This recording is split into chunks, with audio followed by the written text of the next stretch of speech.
I don't normally speak during city council debates, and I won't use this privilege often. But I feel compelled to speak to this issue. When I was a child, I grew up at a time when racial discrimination was very much on the table.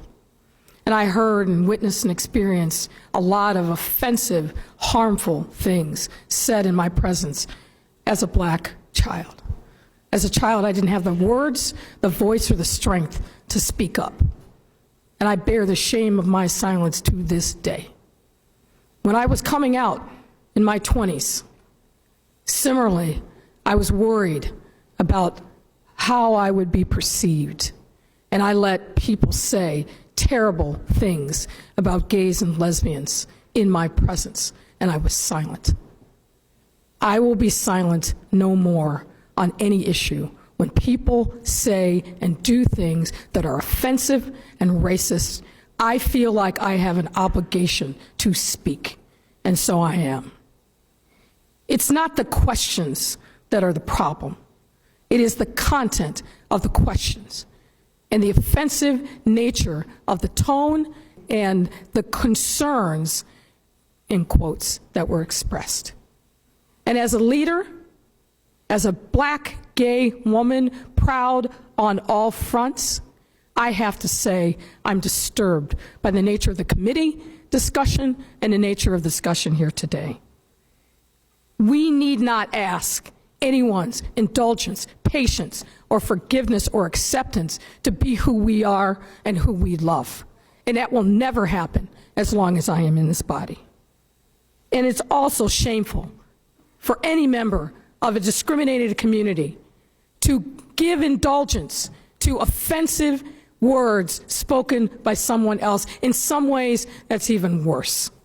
My friends, the pie is big enough to slice it in lots of other ways. What we are asking for is data, a study to determine where we are.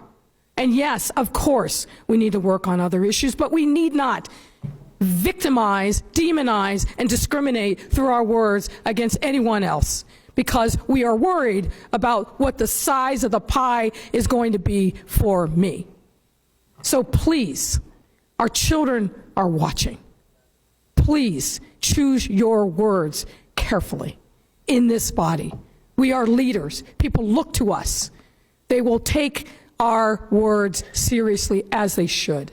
And I would just say, be careful in how you express yourselves. Of course, ask questions. That's what a deliberative body does. But do it in a way that doesn't demonize or victimize anyone else. Thank you, Madam Chairman. Are you tired of racism? We are not our ancestors, and racism will not continue in the United States because we have the power to control that. We control $3.9 trillion in the U.S. economy. July 7th, please stand with us. Do not spend a dime. July 7th will be called Blackout Day. If you're tired of black men being hunted down, killed, and killed by the police, do not spend a dollar in the United States economy, July 7th, 2020. That's the only way we can flex our power, and that's the only way the United States will care and change its ways. So if you stand against racism, July 7th, 2020, please don't spend a dollar with the United States.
You ready? How you ready?